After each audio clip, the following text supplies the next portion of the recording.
Ada satu segmen wawancara iaitu ini berkenaan dengan pemantauan terhadap serangga perosak tanaman. Jadi kita rasa cukup berbesar hati ya menerima tetamu kita ni pada pagi ini bersama dengan Yang Mulia ya Tuan Haji Nur Azri bin Haji Muhammad Nur, iaitu pemangku Timbalan Pengarah Pertanian dan Agri Makanan Negara Brunei Darussalam. Assalamualaikum Tuan. Waalaikumsalam. Ya, selamat datang Tuan. Terima kasih. Kita ucapkan sampai pagi amat merasa berbesar hatilah di atas kesudian pihak Tuan dapat berkunjung, dan kita ni sama-sama dapat berkongsi informasi bersama dengan masyarakat di luar sana yang ingin mengetahui akan baru-baru ini kita ni dikabarkan menerusi siaran berita mengenai dengan serangan lah ya. Serangan ulat. Ulat. Yang telah pun menjejaskan ya beberapa jenis tanaman, dan ini akan kita perkatakan ni ataupun minta penerangan ya daripada Tuan sendiri. Mungkin boleh menjelaskan mengenai apakah yang dimaksudkan dengan serangan serangga, dan serangga apakah yang seringkali merosakkan tanaman ini Tuan. Silakan. Okay, terima kasih. Jadi bismillahirrahmanirrahim. Assalamualaikum warahmatullahi wabarakatuh juga. Jadi sebenarnya mengenai dengan isu yang dikhabarkan melalui media massa beberapa minggu yang lalu ini juga, dan daripada bulan Mei juga dulu. Jadi sebenarnya sedikit pengenalan lah mengenai pasal serangga perosakan ni. Sebenarnya semua jenis serangga ni ada beberapa kategori. Indah pulang semuanya dikategorikan sebagai serangga perosak. Jadi serangga perosakan ni ini untuk makluman kepada orang ramai lah supaya mereka semua faham. Kadang-kadang jadi kekeliruan. Betul. Macam serangga perosakan ni, serangga ni dikategorikan kepada 3 jenis sebenarnya. Satu adalah jenis serangga perosak tanaman. Jadi serangga perosak tanaman ini adalah serangga-serangga yang menyerang tanaman dan merosakkan tanaman-tanaman peladang ataupun orang-orang yang macam walaupun bertanam di rumah apa kan.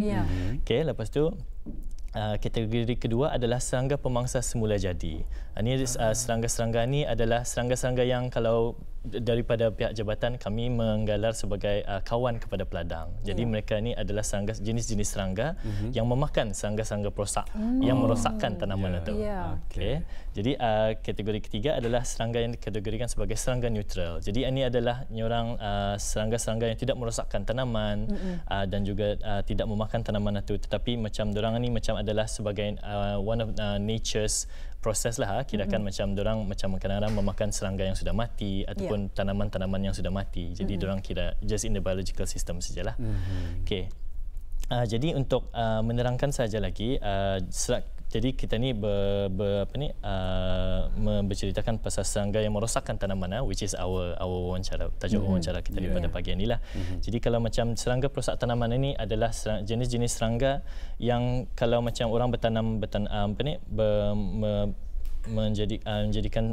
menjalankan bisnes pertanian yang bertanam pelbagai jenis tanaman.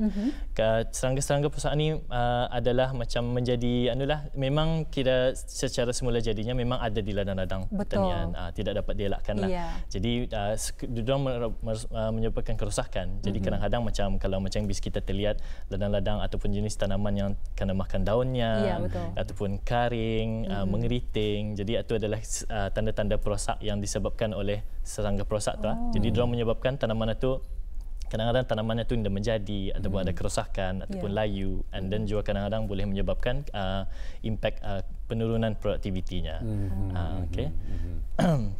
Jadi sekiranya seperti yang saya katakan tadi, serangga perosak ni memang selazimnya memang ada di ladang-ladang pertanian, tetapi sekiranya jumlah populasi serangga perosak tanaman tersebut secara mendadak ia naik, ia macam tinggi populasinya tu, ataupun serangga yang tidak pernah ada direkodkan di negara Brunei Darussalam ni ada yang muncul di dalam ladang-ladang pertanian dan dilaporkan ke jabatan. Jadi itu adalah dikategorikan sebagai cetusan wabak serangga perosak. Ataupun in English we call it pest outbreak, which is sedang dialami oleh negara kita masa ni yang berkaitan dengan ulat ratus fau yang menyerang tanaman jagung pada masa ni, yang menjadi isu lah. Baik, tadi Tuan ada sempat menyatakan ataupun menyebut mengenai dengan berlakunya penurunan produktiviti. Jadi mungkin dapat dijelaskan sejauh mana ataupun bagaimana serangan-serangga ini memberi impak terhadap perusahaan individu maupun pada negara kita ini sendiri. Mungkin dapat dijelaskan. Okey, terima kasih.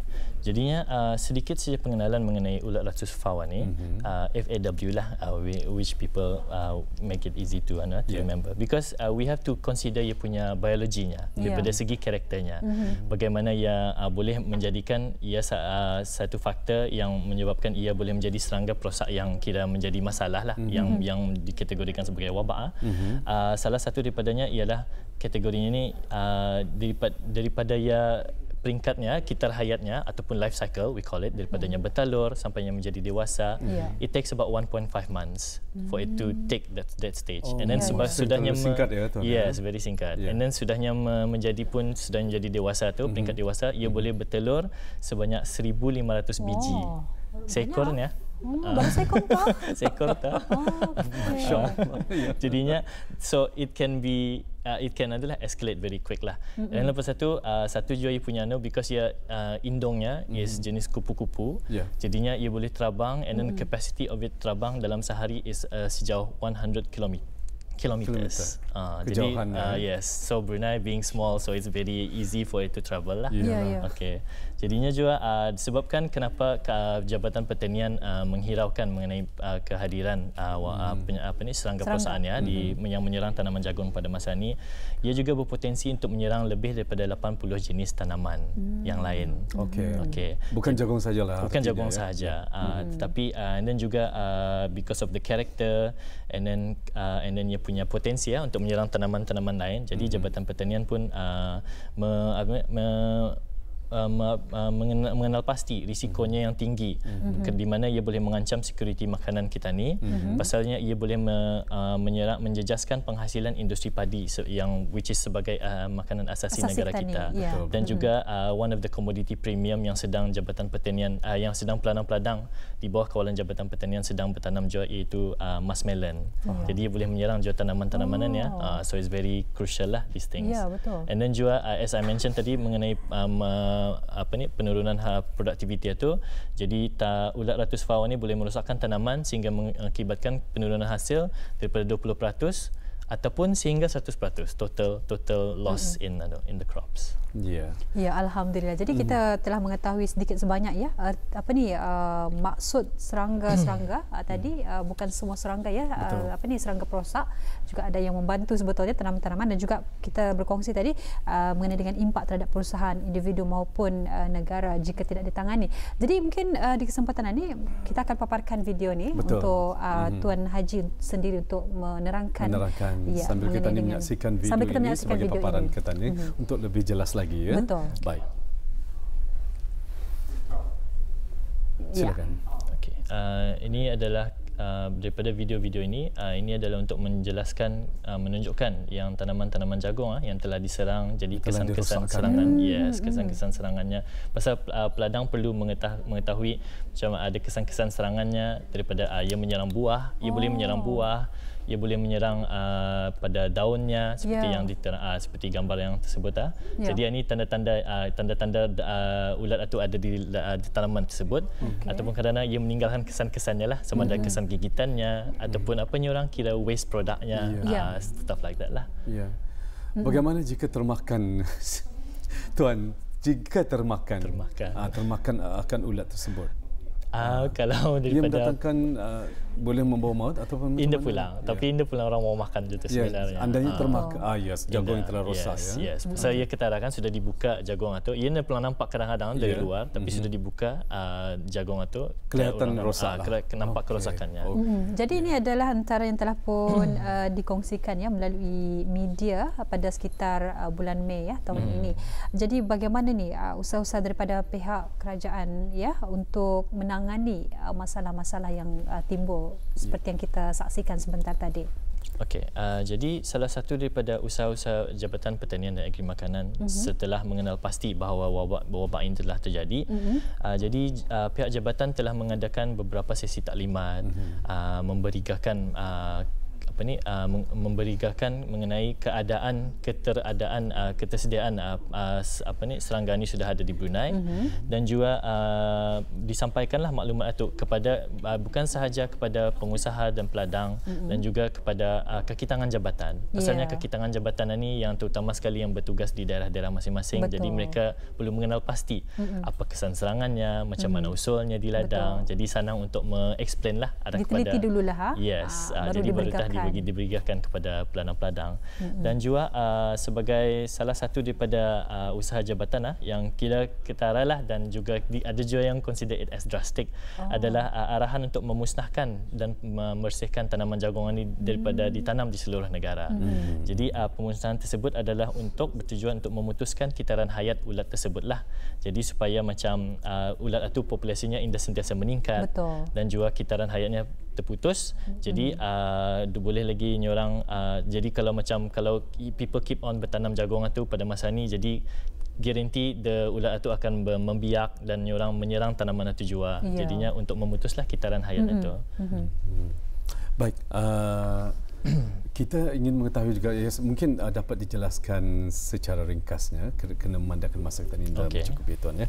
Jadi mungkin apa yang telah diambil ataupun bagaimana pihak jabatan menangani pada perkara tersebut, dan dapat terus Tuan menjelaskan mengenai dengan mungkin ada arahan ataupun peraturan yang diberikan oleh pihak kementerian sendiri, maksudnya jabatan daripada pihak Tuan sendiri, mungkin dapat kita kongsikan bersama dengan Baiklah.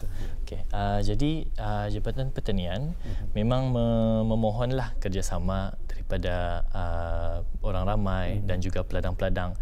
Jadi pun masa ni memanglah kami memang sudah sentiasa mengeluarkan melalui media massa, liputan radio dan TV, dan juga informasi itu pun macam kami round-round lah sudah ke ladang untuk memberitahu supaya memohon kerjasama peladang untuk menghapuskan tanaman-tanaman jagung mereka yang pada masa ini. Dan juga dan kami memang mengexplain lah macam mana cara-caranya untuk menebang, menghapuskan, dan ada teknik-tekniknya lah yang perlu akan di-explain lah untuk menghapuskan itu. Tapi juga dipohonkanlah juga kepada orang ramai dan juga peladang-peladang untuk membagi kerjasama kepada jabatan, dan jabatan pun memang bekerjasama juga dengan jabatan daerah melalui ketua-ketua kampung untuk memaklumkan kepada orang-orang yang bukan di bawah kawalan jabatan. Pasalnya sekiranya tanaman jagungan ini tidak dihapuskan, ianya memang jabatan memang menjalankan perintah pemusnahan ini menggunakan selaras dengan peruntukan di bawah bab 13-1 binatang-binatang musuh pertanian dan tumbuh-tumbuhan yang merosakkan penggal 43. Jika sabit kesalahan, kegagalan mematuhi perintah berkenaan merupakan suatu kesalahan yang boleh dikenakan hukuman penjara selama 6 bulan dan denda sebanyak RM2,000 seperti mana diperuntukkan di bawah bab 14 di dalam akta yang sama. Jadi memohonlah kerjasama orang ramai. Kalau macam dorang ada terlihat jagung-jagung yang masih bertanam, bolehlah dilaporkan kepada Jabatan Pertanian, dan insya-Allah Jabatan Pertanian dan juga agensi yang berkenaan akan cuba mengambil membuat lawatan, membuat arahan-arahan yang seterusnya lah kepada penanam-penanam tersebut. Jadi Tuan mungkin dapat dikongsikan bersama untuk kemudahan terutama sekali bagi pengusaha-pengusaha tanaman ini kan. Dapat mengongsikan nombor talian untuk mereka menghubungi ataupun maklumat lanjut atau bagaimana? Maklumat lanjut boleh juga melalui email sebenarnya upa.jpt@agriculture.gov.bn, dan juga kalau bagi orang yang sudah familiar dengan office daerah-daerah di daerah-daerah, memang ada office pertanian di daerah-daerah, jadi boleh terus menghubungi ke sana.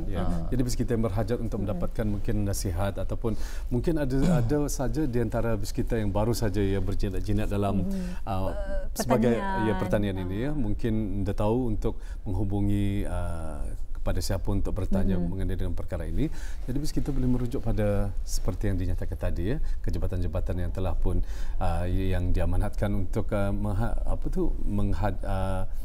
menghandle melaksanakan perkara tersebut. Alhamdulillah. Jadi apa pun kita ucapkan terima kasih kepada Yang Mulia Tuan Haji Nur Azri bin Haji Muhammad Nur, iaitu pemangku Timbalan Pengarah Pertanian dan Agri Makanan kerana berkesudian untuk menjelaskan memberikan pencerahan kepada penonton kita ni dan kita ni juga mengenai dengan tajuk kita ni, pemantauan terhadap serangga perosak tanaman. Terima kasih sekali lagi. Assalamualaikum. Waalaikumsalam.